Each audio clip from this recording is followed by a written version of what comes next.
make a recommendation on this issue. I've read Mr. Perini's comments in the paper after the last meeting, where he says we have common sense. We may be good common sense people, but we're not experts. And he stressed the importance of unbiased, independent opinion from borough experts. I believe you should hire your own independent experts, because otherwise you're just going on, as what the last speaker said, someone's opinion. So I don't know how you can make an educated recommendation without any solid facts. And the plan keeps changing. And how can you make an honest recommendation on a plan that constantly keeps changing? So we're ruled by laws and ordinances here in Jessup. And I'd like you to turn your attention to the handout I passed out with Jessup Borough's saldo. That's the subdivision and land development ordinance of the Borough of Jessup. And I'll paraphrase Part G, Article 1, Section 101, no land shall be developed if such land is considered by the Planning Commission and or Borough Council to be unsuitable for development by reason of flooding or improper drainage, objectionable earth and rock formation, topography, and any other feature harmful to the health and safety of the residents and the community as a whole. So flooding, still don't have honest numbers on how much water is going to be used. So may there be a flooding issue? You don't have enough information in front of you to make an honest, educated recommendation on that. Objectionable earth. I think whoever wrote that was a Jessup resident. Because if building it on an old landfill, unlined, unregulated landfill, isn't definition of objectable earth. Excuse me, let me clarify one thing. The last meeting that we had, the old landfill was an area that was not being built. Well, if you look at, Exclusively moved that out on the drawings that we had. So I'm sorry I have to interrupt you there. well, according to the waste management plan that was submitted, part of it will be on the old landfill. Mr. Glazer, is it out? You're It's asking out. him? Why are you asking Mr. Glazer? Why don't you know for yourself? I do know, I was here, and you were too, I believe. Well, Proceed, sir. if it's not objectionable earth, I don't know what is. And again, that's a dirty piece of land.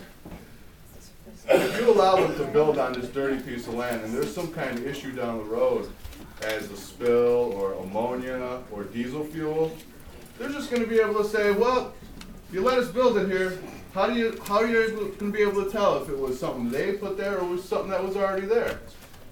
So if you're gonna go against the ordinance of your town, it's gonna set a very bad example for the rest of the residents who try to be law-abiding citizens. So I think it's right here in the ordinance. No land shall be developed. That's right. That have those conditions on it. So they might say to you, well, we're doing you guys a favor by cleaning some of that up. But again, if there's ever an issue in the future, 2, 5, 10 years down the road, they're gonna be able to say, well, you allowed us to build on this land that you knew all this garbage was on, so prove it. I think you should get assurances. And don't make any recommendations without an assurance like that. So, there's no final plan. I don't know how you can make a recommendation on a constantly changing plan. Possible flooding issues.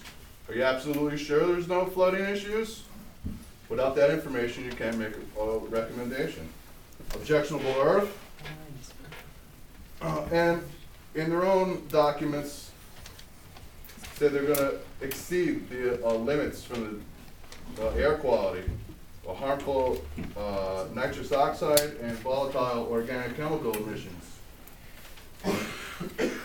Obviously, if they're exceeding the limits, it's not very clean.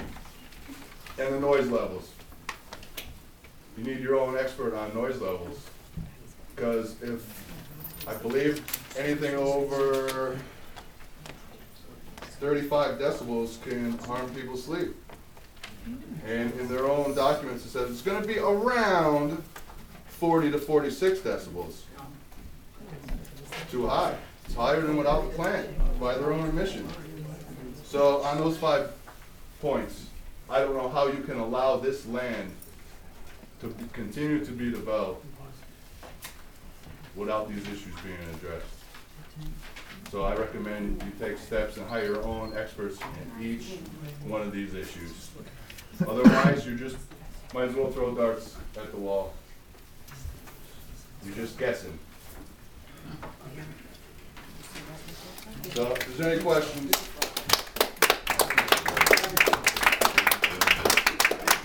I'd like to go next if I could.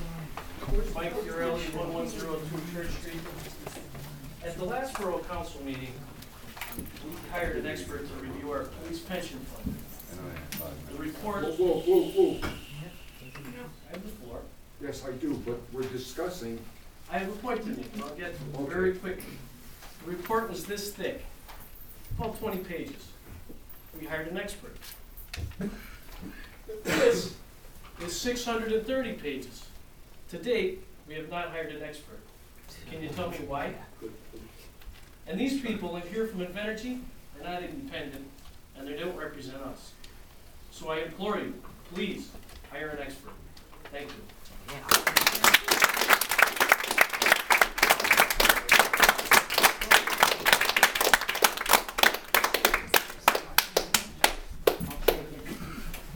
Janine Pavlone, 407 4th Avenue, and just briefly, because, we submitted written documents trying to lower the length of this, and try to be as organized as possible. We met as citizens, we met as a group, we did a ton of research. We've been researching this for 9 months.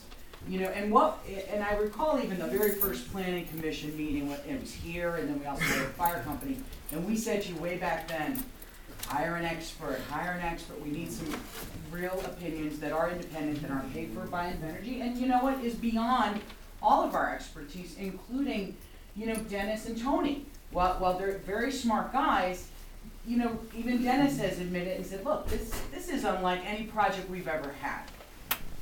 And I wanted to follow up with something Dennis had mentioned last week about DEP, and he specifically mentioned Ray Kempa. And my ears kind of went up because they thought, you know what, I'm sorry, we can't rely on DEP, and specifically Ray Kempa. We did a file review down at DEP. We reviewed their air quality permit. I submitted a 17-page written comment specifically about Ray Kempa and picking apart Ray Kempa's permit review process. I found a lot of mistakes. And I'm not an expert, but I went through that 40-page DEP, how you apply for an air quality permit. This is insane. But the mistakes were so basic that he made in that permit review, and I brought it up at the hearing. My concern is if I, as a layperson, can find these mistakes, how do we, and again, going to Dennis's point, please don't ask us to rely on Ray Kempa and the DEP after finding these basic mistakes. And just so you know, I did submit a packet to them. I have not had an answer. And they are under duty to reply to me and to everybody who submitted any kind of oral testimony or written comments. So I haven't gotten mine. So if it's coming out next week, that's news to me because I have not received. They received it. Mark Wexler acknowledged it. I even spoke to Mark. So I'd be curious to see what they have to say. So my thing is, I understand Invenergy filed the CUP. I understand the 30-day limit. Mr. Perini did ask for an extension. I think you guys do need some time on this because 30 days, this 600 pages, we've done our best, and we actually, Mr. Guido, we've gone through every page. I personally have not because I just don't have time, but we got guys that have been poring over it. So we're not coming in here just to be obstinate, which is why we put together a nice detailed condition. We implore you to put those conditions on. You can do this, by the way, you can go beyond the state. The state is not the guidelines. Municipalities do it all the time because each municipality is individual and different. What is good for Jessup might not be the same for Archibald, might not be the same for Blakely, might not be the same for Carbondale. You have a right to put whatever conditions on this permit you want to. You can do it. And it doesn't matter what the state says, you can go beyond. The state is a guideline. That doesn't mean we follow exactly we're not in violation of the state, you can go beyond that, you have that right. So those conditions, we put a lot of thought into them and a lot of research. And we're trying to say to you, hey, here's a hand. We're not being contrary for the sake of being contrary. We are citizens, we are concerned, and we're trying to help. The auditor report, and just to follow up on what Jason said, because the property has been an issue. And we reviewed their CUP and Mr. Thayer. Mr. Thayer did not do his own peer-reviewed scientific study. He did not do his own research. Jason's right. Basically what he did is if I teach college, as if you assigned his students and said, here you go, here's 5 books, give me a report. The guy is an expert. I'm not saying that he's not appropriate, but that's all he did was give his opinion on other studies and then went at their methodologies. David, there are independent studies out there. So again, the reason why we're asking you for certain conditions, especially the ones about disassembling the plant, having covenants that run with the land, I respectfully disagree with Attorney Blazer and with Mr. Guida. Bankruptcy does change everything. And if a company goes bankrupt and those contracts are renegotiated, that happens all the time. Happens all the time.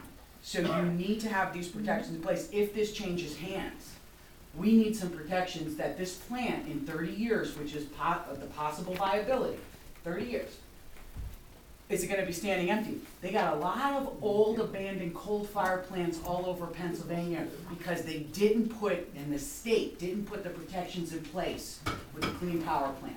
So thank you for your time.